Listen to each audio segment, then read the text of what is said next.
Dobrý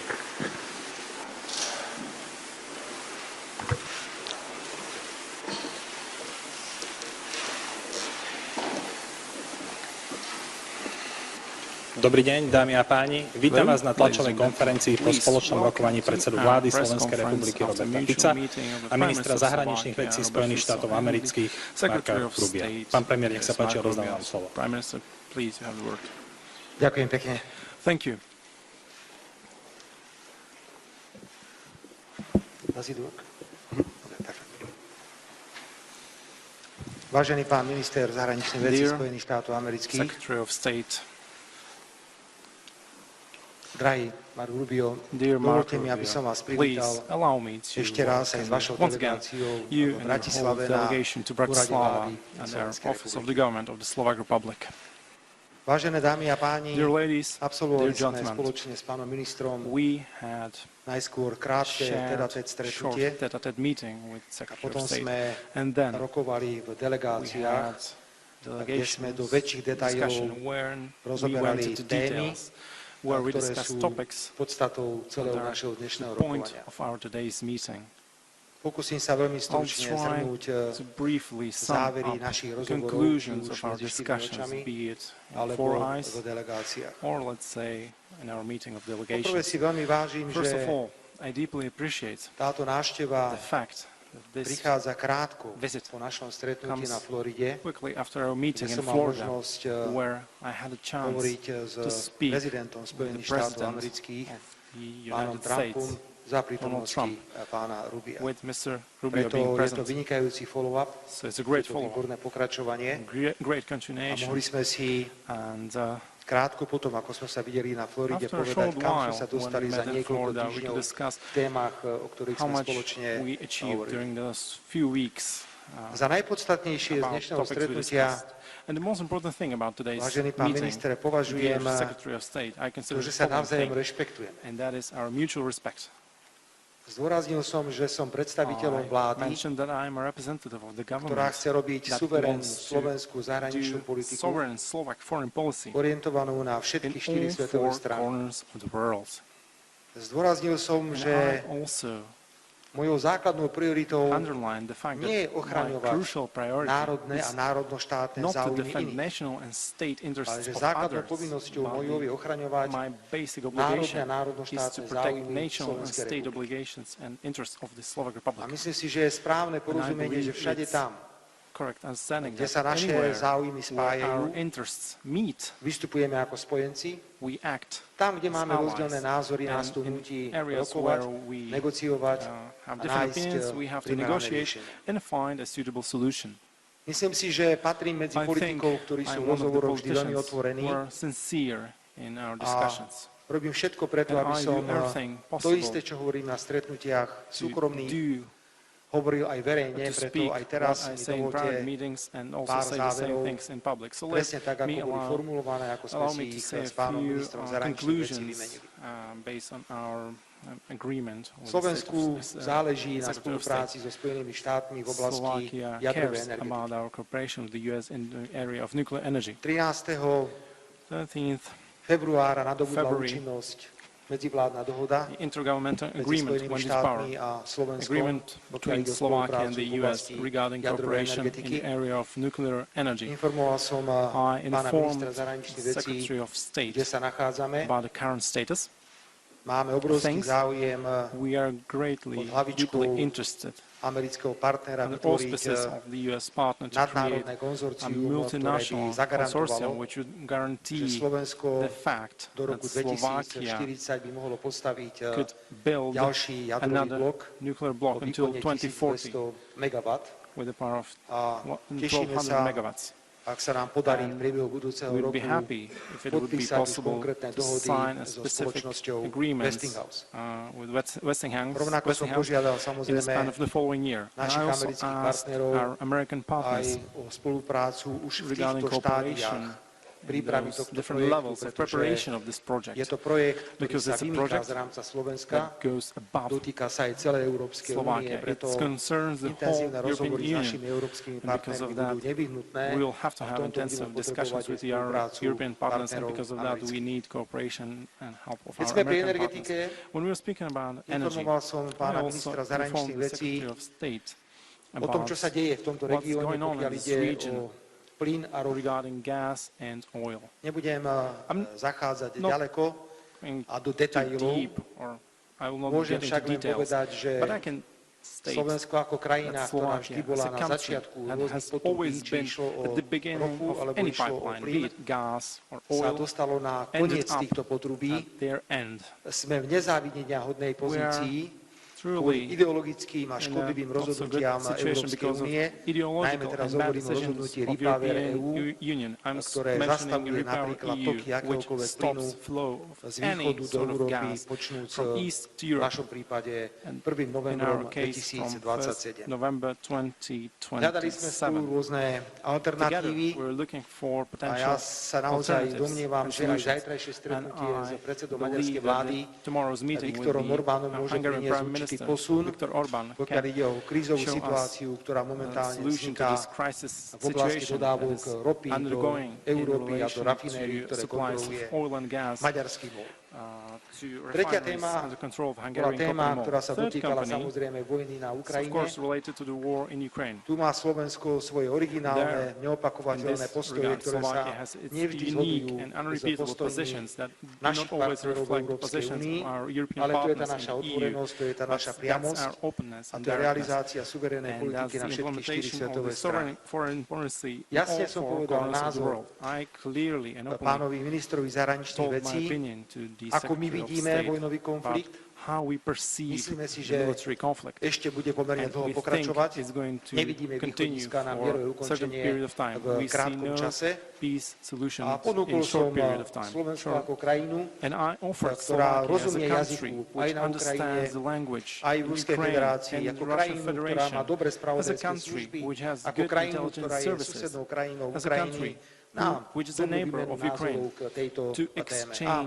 Pán minister, chcem oceniť prístup vašeho prezidenta, lebo to je prístup človeka, ktorý je veľmi pragmatický a racionálny a chce túto vojnu ukončiť čo najrýchlejšie. Tiež ju považujeme za nezmyselnú, preto ak môže byť Slovensko nápomocné v akýchkoľvek mierových iniciatívach, ktoré budú viesť k ukončeniu tejto vojny, tak sme maximálne pripravení.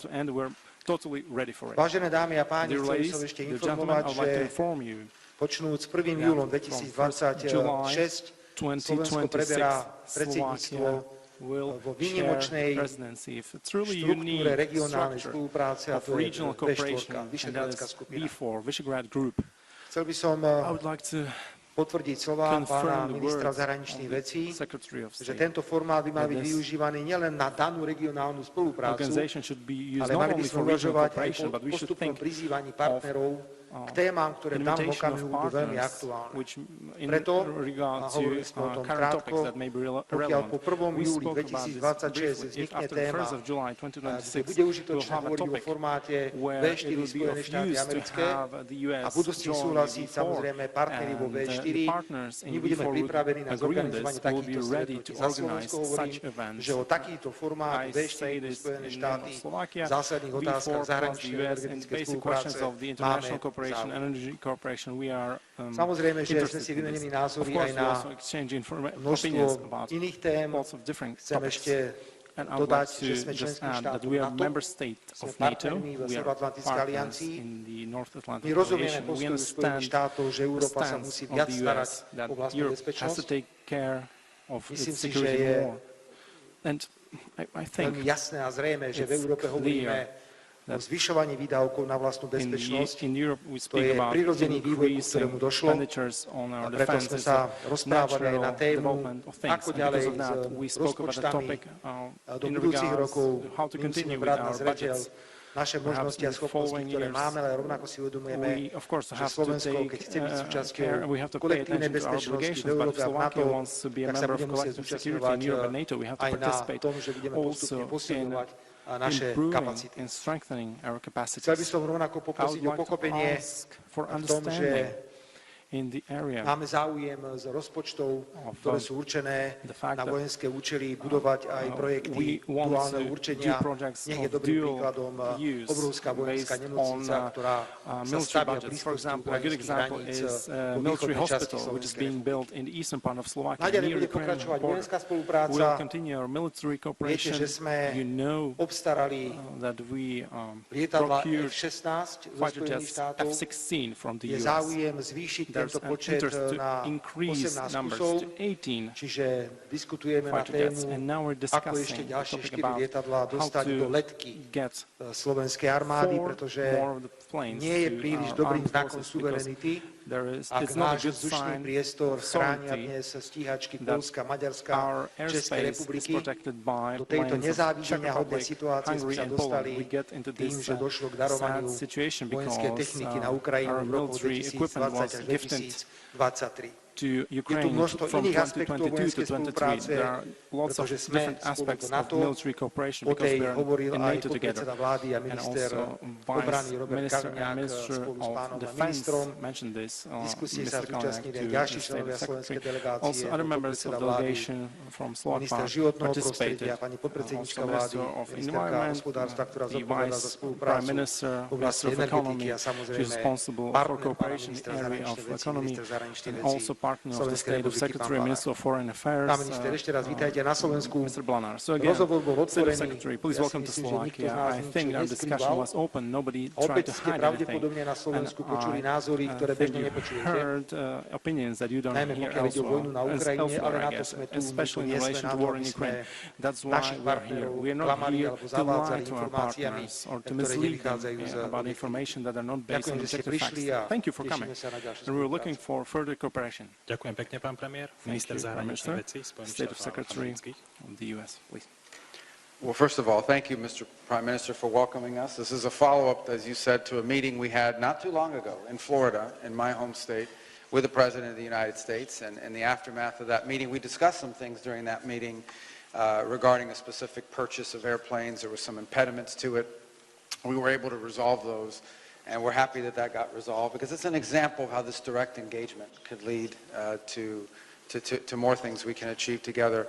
In fact, that meeting happened the day after a deal was signed with Westinghouse and with our Secretary of Energy, Chris Wright, to lay the groundwork for this energy opportunity, which is so incredible. I use these things only to illustrate the importance of this direct engagement. We both have excellent teams and people that work very hard and communicate all the time, but there is no replacement for that direct level of engagement. And engagement in Central Europe is what you can expect to see more of from the United States of America. Mr. Prime Minister, you mentioned the Visegrad Group, the V4. It is something we are eager to engage with as a forum in which we can find areas where we can work together and achieve cooperation. You mentioned something else, which I don't know why it ever became controversial, but it's important to remind everybody of. It is the view of the President of the United States, President Trump, and of the United States under his presidency, that we expect every country in the world, to act in their national interest. That is what countries are supposed to do. That is what the leaders of their countries are. I don't know why that is like a strange consideration. The fact of the matter is we view policy the exact same way. Now, when our national interests are aligned, when the national interests of the United States, for example, and the national interests of Slovakia are aligned, this is an extraordinary opportunity for cooperation and for partnership.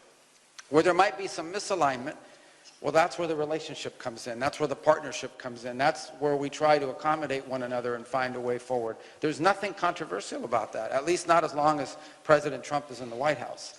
And we believe that within the area of common alignment, there are so many things we can work on together that are good for your country, good for our country, but frankly, good for Europe and good for the world. I also appreciate your input with regards to the war in Ukraine. It is important that we take as many viewpoints. Your viewpoint and the viewpoint that you've expressed both to me and publicly as well is one that's informed by both your geography and by your history. And it's a very important point of view to take into account in the broader context. As I said yesterday in response to some questions in Munich, we view the United States' role as one of trying to facilitate an end to a very deadly, very bloody, very, very costly war. It was horrible suffering. What's happening in Kyiv right now is horrifying. You know, people in the coldest part of the year, you know, not going without electricity and energy. This is nothing positive about that. The death, regardless of what the numbers are on both sides, way too high. And the president has spent a year at the highest levels of our government trying to find whether we can be facilitators of a negotiated end to this terrible conflict. And it is something that we care about, but it is something you live next door to. You're on the border. You're right there. You face, and not only do you have to face the consequences of the war, but you also have to face the benefits or the consequences of the peace. And so we appreciate your input in that regard. We talked about a lot of things we have an opportunity to work together on. Energy is one of them. I think you have an opportunity as a nation, not just because you can generate energy, to also be in a very advantageous role when it comes to new technologies like artificial intelligence, as an example. It's an opportunity there. There's a very energy-dependent industry, and so it's something we can work together on. We're always talking about military sales, and this is important. We're very happy that the F-16 program is your program of choice. We hope you'll consider some others as well that we can work together on, because apart from one of the key components of any country's national interest is the ability to protect their people. There is no more important obligation of any government than the ability to protect your own people and your own nation. This is why, by the way, we talk about the importance of our partners having capabilities in NATO. Every time we say this, people, you know, they go crazy. They think, oh, that means you're going to abandon NATO, you're going to abandon your allies. I think the point we're making is that the stronger our allies are, the stronger we are collectively. The stronger we are collectively. And so we want to play a positive role in that regard, and you're doing many good things in that space, and we want to thank you and want to continue to work with you on that. So there are many things that we have an opportunity to work together on, but first, thank you for receiving me here on a Sunday, and I try never to burden people on Sundays. It's an important day for me because of my faith, and I know for many of you as well, but I thank you for opening this space to us on this day, because we wanted to show, and we are showing, and we are going to show in the weeks and months and years to come, that under President Trump, this administration is going to make not just Slovakia, but Central Europe, a key component of how we engage the continent and the world. And that we are not just going to engage in meetings and pleasantries, but in concrete actions that we will take together in ways that are beneficial to your people and our people, in ways that are beneficial to your country and our country. I'm very excited about this opportunity. I know the President is as well. That's why I'm here. When did we meet? It wasn't too long ago. It was just a few weeks ago. Yes, a few weeks. A few weeks, and here we are. So, and we'll be back, and we'll be sending others back. And I think some members of your team are going to be coming to Washington this week to have a conversation. So you're going to get used to seeing us, and you're going to get used to dealing with us, because we're very happy to be here, and we look forward to working with you very closely. Thank you. Thank you very much.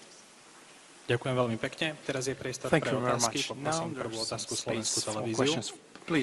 Dobrý deň, Katarína Chovančáková, Slovenská televízia a rozhlas. Pán minister, Spojené štáty minulý týždeň predali velenie dvoch štruktúr NATO Európanom. Hovorí sa o možnom sťahovaní amerických vojakov z Európy. Zaznievajú názory, že NATO je mŕtve. Aká je pozícia Spojených štátov NATO a v rámci spolupráce Slovenska a Spojených štátov v obrane? Pán premiér, hovorili ste aj o obrannej dohode, ktorej podpísanie ste v minulosti kritizovali. Chceli ste ju zrušiť, potom ste pripustili nejaké zmeny. Bola aj táto téma? Mention this topic? Do you want me to go first? Okay. On NATO, yeah, I don't understand. The United States has thousands and thousands of troops deployed to the NATO mission. And we've made very clear, I think it was made very clear at the summit just a few days ago, or at the meeting of the defense minister level, we're not leaving NATO. We're not leaving. I mean, we may move a couple thousand troops from one country to another, but this has always been the case. This has always happened. By the way, we are not threatened or feel it is hostile to see NATO grow in its own capabilities, not independent of the United States, in conjunction with the United States. We don't think it's a negative thing that other countries have more influence in NATO, other partner nations have more influence in NATO, or that other countries within NATO have more capability. We view that as a positive. I see it reported yesterday in some places, oh, the Europeans are very upset. They're going to be less dependent on America now. We don't want Europe to be dependent. Now, we're not asking Europe to be a vassal of the United States. We want to be your partner. We want to work with Europe. We want to work with our allies. We want to work in cooperation with you. And our point has been and continues to be, the stronger you are, both on an individual basis in terms of countries and collectively as an alliance, the stronger the members of NATO are, the stronger NATO is. That's not minus the United States. That's just common sense. Okay? If you have an alliance made up of countries, the stronger all those members are, the stronger the alliance is. And we want the alliance to be so strong that no one will ever dare test it. No one will ever dare challenge it. So we welcome any measures that are taken to strengthen the alliance by the individual members, and we see that as a very positive thing. Chcem len povedať, že I would just like to mention the question you're asking. The agenda was not on our schedule, but nevertheless, the Minister of Defense and Vice Prime Minister will tell you more about those discussions. But today it was not part of our discussion. Ďakujem pekne. Thank you very much. Now the second question, Washington Post. Thanks very much. Mr. Secretary, will the Trump administration consult and inform Congress in advance if it decides to attack Iran or remove the supreme leader? It's a question on the minds of many, given the major potential consequences of a new war in the Middle East. And also, 5 European countries issued a joint statement saying Alexei Navalny was most likely poisoned by a toxin found in South American frog. How come the United States didn't join the statement? Any response to it? Yeah, and then, Mr. Prime Minister, sorry to interrupt. Thank you for your hospitality. On Venezuela, you strongly opposed America's removal of Maduro by force, saying it demonstrates a deepening breakdown of the international order. Do you still feel that way, given where we're at now? And also, you've denied saying that you were worried about President Trump's psychological state following your meeting with him in Mar-a-Lago. Can you explain how this was potentially misinterpreted? Let me go first on your question. I'm not going to talk about attacks on Iran or anything of that nature because the President's made clear he prefers diplomacy and an outcome of negotiated settlement. Now, we're dealing with radical Shia clerics.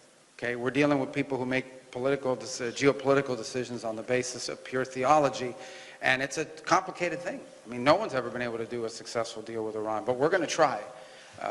Steve Witkoff and Jared Kushner will be traveling, I think they're traveling right now, to have important meetings, and we'll see how that turns out. And we'll always comply with the applicable laws of the United States in terms of involving Congress in any decisions. But right now, we're not talking about any of that. We are postured in the region for one simple reason, and that is that we understand that there could be threats to our forces in the region. We've seen them be threatened in the past, and we want to make sure that we have sufficient capacity to defend them if, God forbid, that were to happen. We'll follow whatever the law is on it, and it depends on the circumstance that lead to it. But right now, we're talking about negotiations. We are focused on negotiations. That's what we're focused. The President's made that clear. If that changes, it'll be obvious to everyone, and obviously, whatever the law requires us to do, we'll do. With regards to your question about the frog toxin, no, it's a very serious thing. Look, those countries came to that conclusion. They coordinated that. We chose, doesn't mean we disagree with the outcome. It wasn't, our endeavor. Sometimes countries go out and do their thing based on the intelligence they've gathered. We obviously are aware of the report. It's a troubling report. We're aware of that case of Mr. Navalny, and certainly it's, we don't have any reason to question it, or we're not disputing or getting into a fight with these countries over it, but it was their report, and they put that out there. And let me just make one more point, because I think you asked him a question in order to, see if you can get him against us with something about, oh, you criticize. A lot of countries didn't like what we did in Venezuela. That's okay. That was in our national interest. I'm sure there's something he'll do one day that we don't like, and we'll say, hey, we didn't like you did this. So what? That doesn't mean we're not going to be friends, we're not going to be partners, we're not going to be able to cooperate with one another. Countries express their opinion all the time. We have very close allies that didn't like what we did in that regard. I can tell you what, it was successful. We're proud it was necessary, because the guy was a narco-terrorist, and we made him a bunch of offers, and he chose to tore them out. And look what's happened in Venezuela in the 6 weeks since he's been gone. Okay? Now, it's got a long way to go. There's still much work that needs to be done, but I can tell you Venezuela is much better off today than it was 6 weeks ago. So, we're very proud of that project, and, I know some will disagree and didn't like, but irrespective, I think everyone can now agree that Venezuela has an opportunity at a new future that wasn't there 6 weeks ago. Pán redaktor, ďakujem za vaše otázky a Thank you very nemám much for žiadny your dôvod sa questions, and I vyhýbať have no odpovedi na vaše reason otázky. to avoid answering your questions. Viete, vždy, keď You know, niekomu vadí, ako sa Slovensko suverénne správa, doesn't like this sovereign, tak sa independent automaticky behavior of Slovakia, they always vytvárať automatically try to takémuto create suverénnemu obstacles to správaniu. this sovereign, independent behavior. Nebojte sa, nevyhnem sa vašej Don't be otázke, afraid. len I'll not použijem avoid your iný question. príklad. I'm just going to use another example.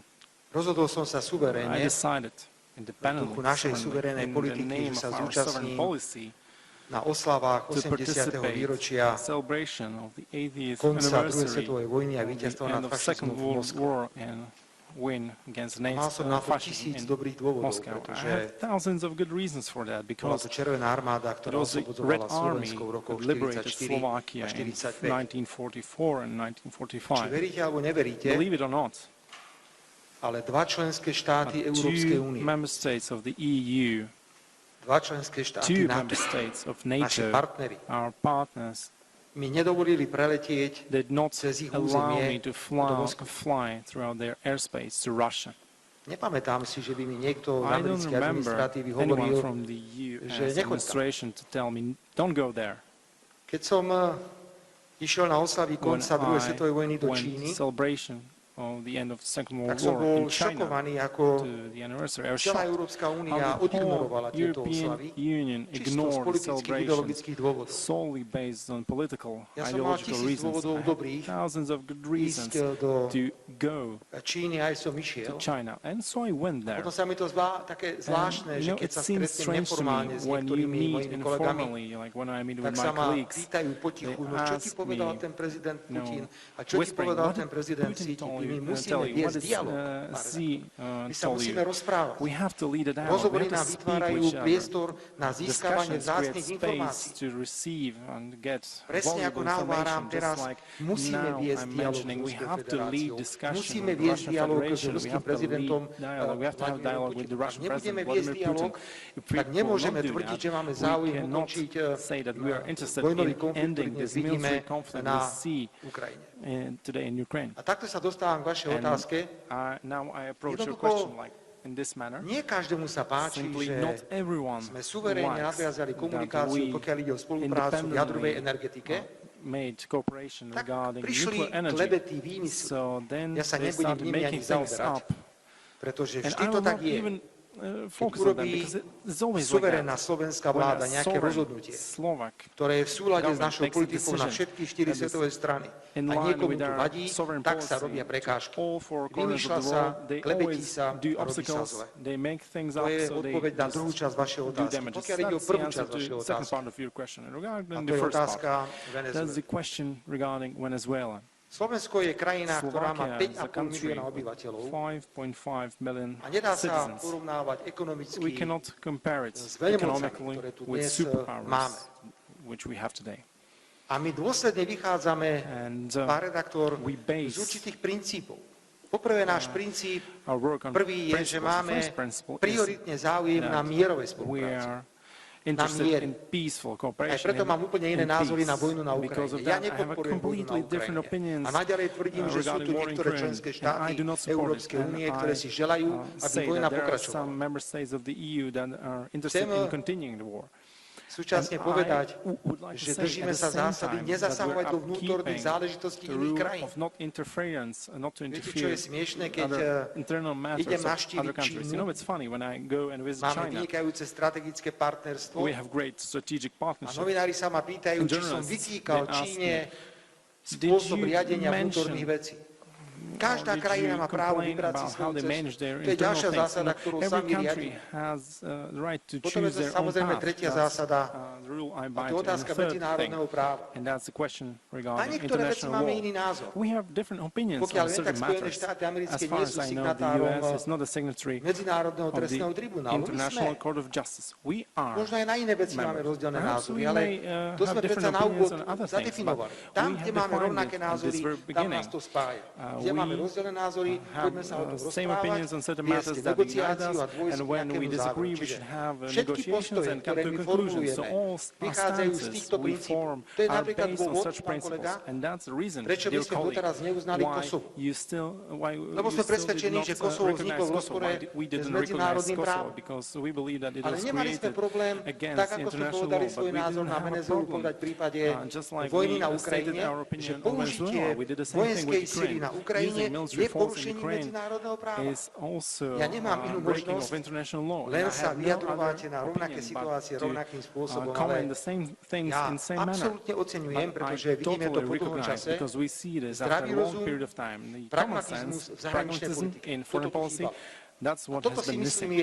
And I think that's the most valuable thing that the American president brought to the foreign and world policy. Common sense, pragmatism, and not looking at interests of others. Everyone has to consider their own interests, national interests, but of course, considering that it will lead to peaceful cooperation of countries and nations. Ďakujem pekne. Poprosím ďalšiu otázku. Televízia TA3. Dobrý deň, Robert Zurák, TA3. My first question is for Mr. Secretary. Mr. Secretary, yesterday in Munich you said, and you repeated it basically today here, that... Can you hold the mic up just a little bit? There yeah, I'm sorry. You said yesterday in Munich and as well as today that it's very important for every alliance to have all of the members very strong, and you support it.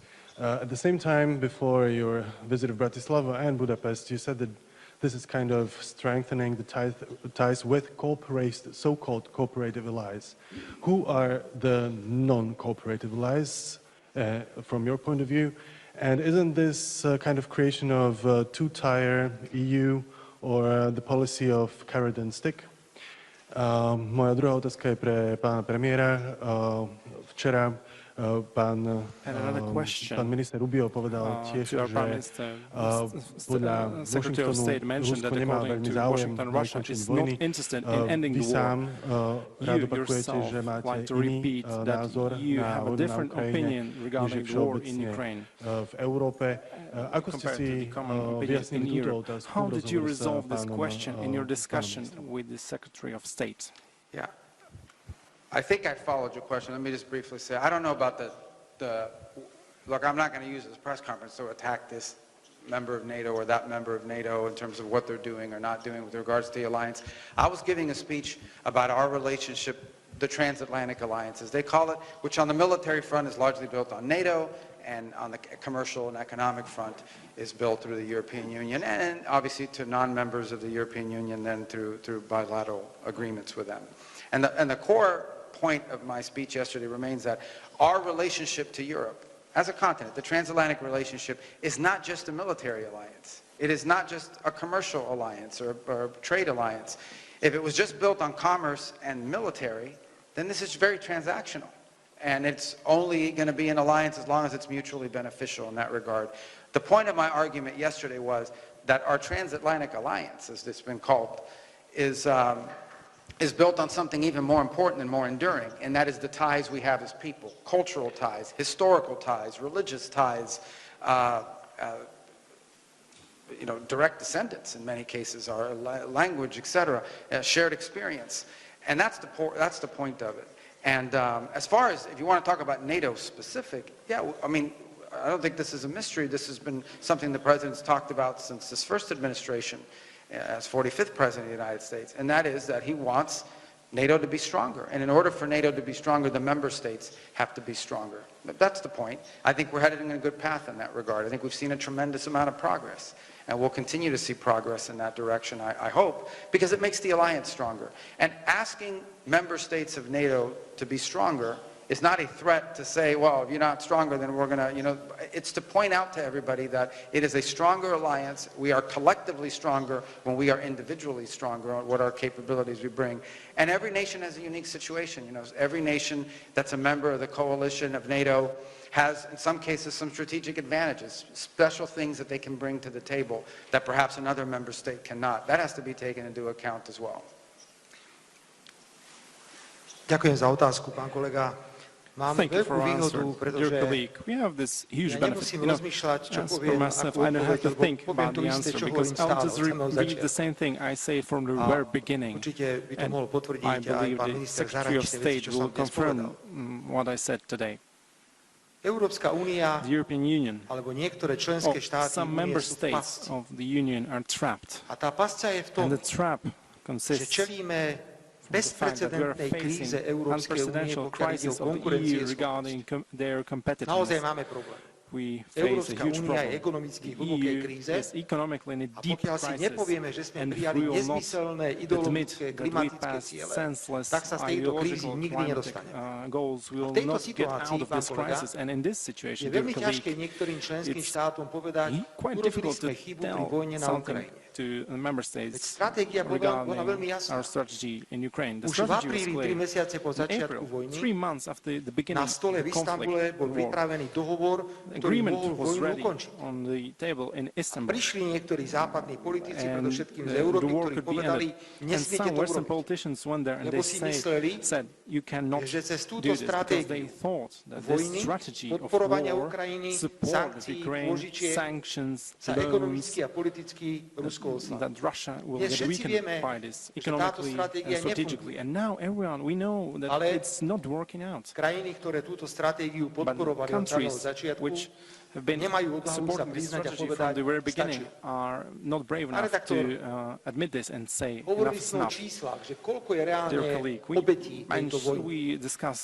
Čísla sa rôznia, sú také a sú aj onaké. Fakt je ten, zoberte si pero a papier a napíšte si to a keď sa tu na konci tohto roka stretneme, tak vás budem s tým konfrontovať. Európska únia poskytuje teraz pôžičku 90 miliárd eur pre Ukrajinu. Z toho, prosím, opravte ma, je 60 miliárd na zbrane a 30 miliárd má ísť na fungovanie Ukrajiny ako také. Ja som hrdý, že som na Európskej rade odmietol účasť na tejto vojenskej pôžičke. Viete, čo sa stane? V decembri budeme všetci rátať ďalšie 100 000 mŕtvych na strane ruskej a na strane ukrajinskej. Jediným výsledkom bude, že Rusko bude hlbšie v území Ukrajiny. O čom je celá táto stratégia? Čiže ja nemením názor, som presvedčený, že vojna je nezmyselná, že konflikt na Ukrajine nemá vojenské riešenie. Nemá vojenské riešenie. Ak sa v tomto konflikte bude pokračovať bez záujmu sa rozprávať, tak výsledkom budú iba 100 000 mŕtvych ľudí a silnejšie postavenie Ruskej federácie. Pán kolega, 20. sankčný balík sa pripravuje teraz. Koľko tých sankčných balíkov má byť, aby sa zastavil postup ruskej armády? Má byť 100? 150? Ja sa domnievam, že tak, ako sme vymysleli 20 sankčných balíkov, sme mali vymyslieť v Európskej únii 20 mierových iniciatív.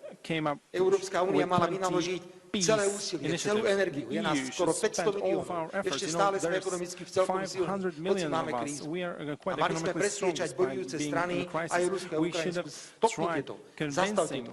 Poďme nájsť riešenie, ktoré bude pre obidve strany priateľné. Takže nič nové som nepovedal. Opakujem od samého začiatku môj postoj, ktorý je iný. Nie všetci partneri v Európskej únii so mnou súhlasia, ale ja si myslím, že je úlohou politika, ktorý sa považuje za suverénneho, že hovorí suverénne názory, ak je oni pochopiteľne presvedčení. Ďakujem veľmi pekne. Posledná otázka. Thank you. Secretary... I just did an interview with you guys. This guy gets all the exclusives.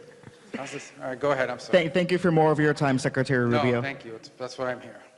Wanted to ask you, you met in the last several days with the leaders of Greenland and Denmark in Munich. Is there agreement or acceptance from the U.S. side that the issue of ceding sovereignty of Greenland to the U.S. is no longer on the table, or that Greenland will not ultimately become part of the U.S.? And on Syria, you also met with the foreign minister in Munich. Several Republican congressional leaders have talked about serious concerns over al-Shara's ability to fulfill the conditions that you had laid out in May of 2025 and saying he's moving backwards on some of those regarding treatment of minorities, the role of foreign fighters. Do you share that assessment? And was that something you conveyed to the foreign minister? And then Prime Minister Fico, can you clarify the situation regarding oil supplies via the Druzhba pipeline?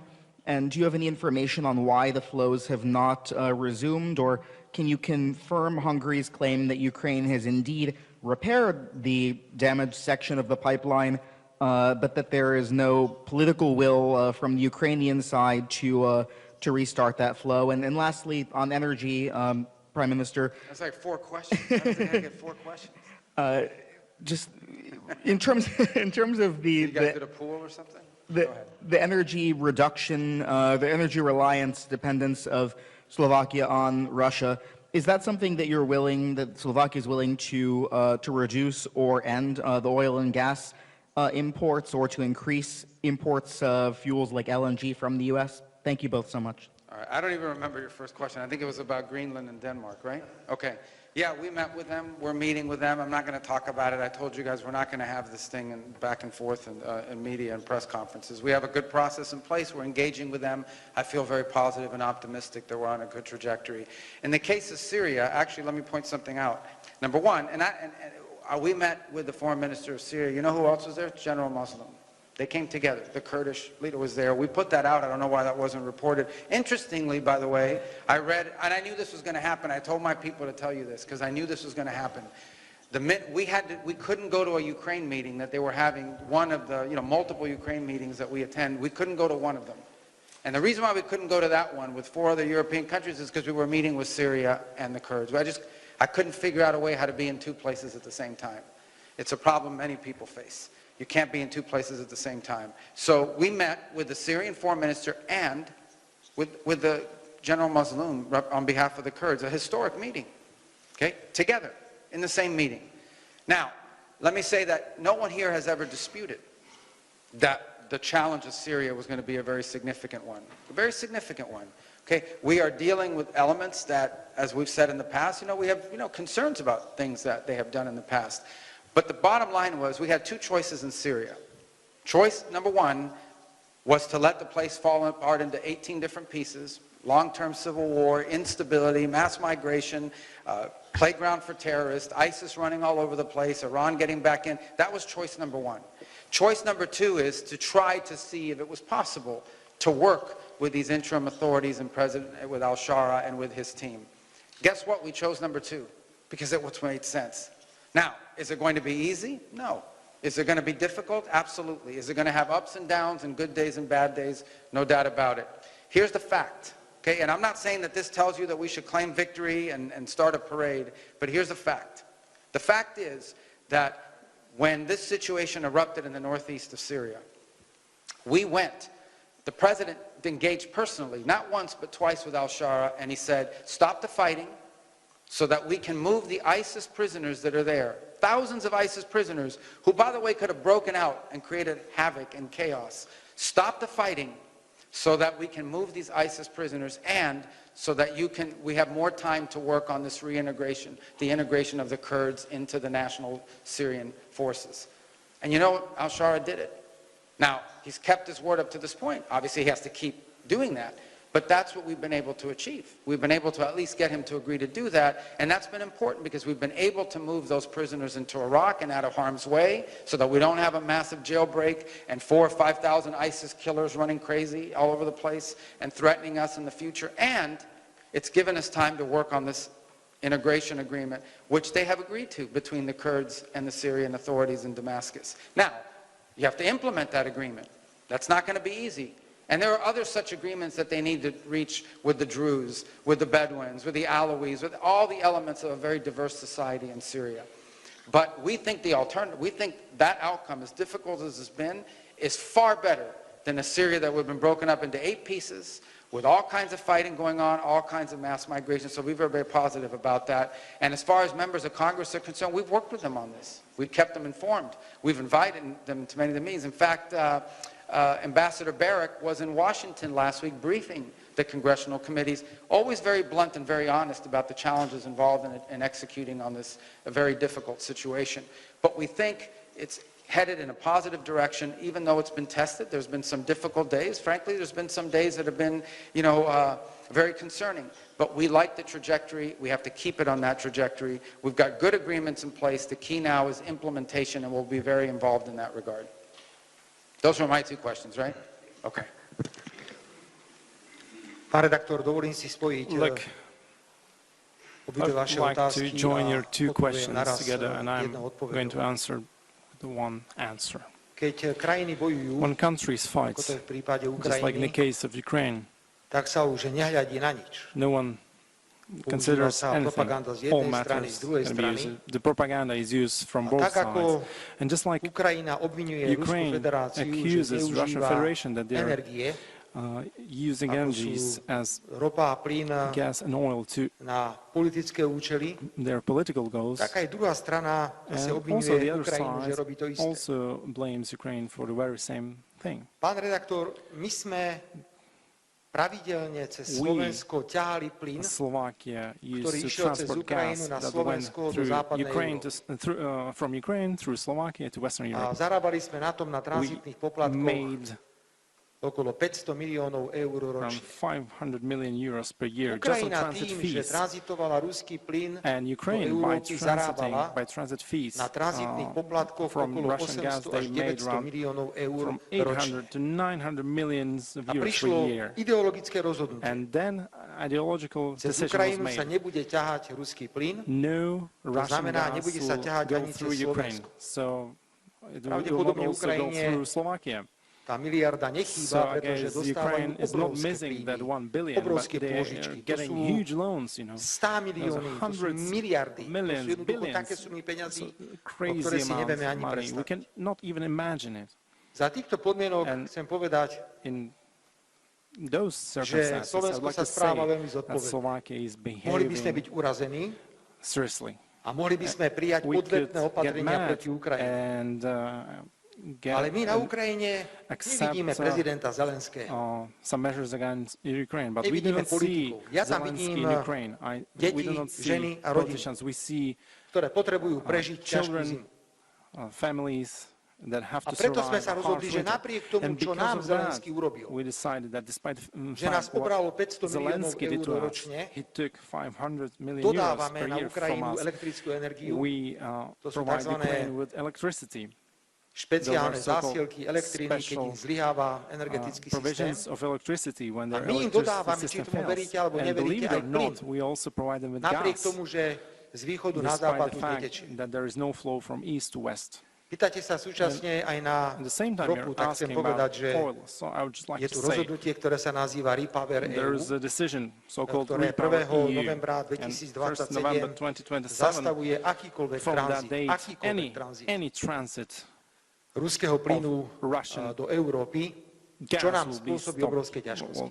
from Russia to Europe. This will Nechcem to tu cause teraz great vysvetľovať. trouble. I don't want to get Ale into ako krajina, detail ktorá here. sme boli But na as a začiatku country rúry, sme na konci that rúry. has always been at the Nemáme beginning k of the dispozícii pipeline, will prístavy be s at LNG its end. We don't have terminálmi. To nám LNG mimoriadne terminals. komplikuje This situáciu. A hovorili greatly sme o tom complicates s our pánom matter. ministrom We spoke zahraničných about vecí. this with the Secretary of Ja si State. myslím, že And I pri think povojnovom usporiadaní Ukrajiny After when je treba sa vážne after rozprávať war, o vlastníctve plynovodu, decisions on ktorý ide Ukraine, cez I Ukrajinu, think we'll have to aby discuss sa in all seriousness the nestal ownership naďalej of this pipeline, nástrojom so pri it will vydieraní not be jednotlivých krajín. a blackmail instrument Teraz k tej regarding rope all countries. a And k now situácii, regarding ktorá je oil v tomto okamihu. and the current situation.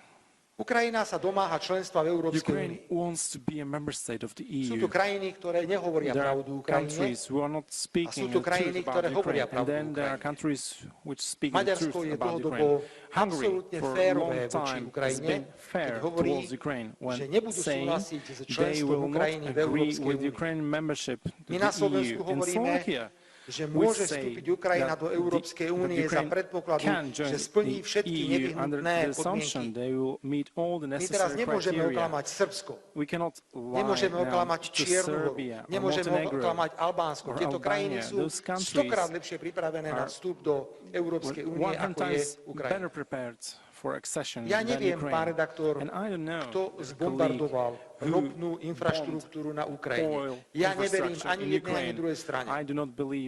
Budem veriť len tomu, čo vidím na vlastné oči. Už to bolo toľko klamstiev z jednej aj z druhej strany, že nemám odvahu povedať, kto zbombardoval alebo zničil časť ropnej infraštruktúry. My máme informácie, že už by to malo byť opravené. Len si myslím, že opäť dodávky ropy zo strany Ukrajiny smerom do Maďarska na Slovensko sa stali predmetom politického vydierania a tlaku na nás, najmä na Maďarsko. Tak teda Maďarsko súhlas s členstvom Ukrajiny v Európskej únii, možno prídu dodávky ropy.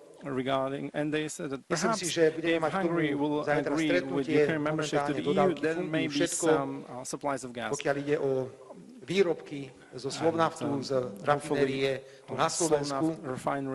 Rokujeme s vedením tejto rafinérie, prijeme všetky potrebné opatrenia. Myslím si, že aj Slovnaft sa správa veľmi zodpovedne v tejto téme, ale to, čo sa deje dnes okolo ropy, vnímam ako politické vydieranie smerom Maďarsku kvôli nekompromisnému postoju Maďarska a členstvu Ukrajiny v Európskej únii. Som veľmi otvorený a priamy a nedávam si v týchto otázkach národno-štátnych záujmov žiadne servítky pre ústa, pretože keď je ohrozené Maďarsko, pokiaľ ide o ropu, je ohrozené aj Slovensko, pretože všetkú ropu pre slovenskú rafinériu nakupuje Maďarsko, keďže rafinéria v Bratislave je vo vlastníctve maďarskej spoločnosti, ktorá sa nazýva MOL. Ďakujeme veľmi pekne. Thank you very much. This was the last question. Thank you. Bye-bye.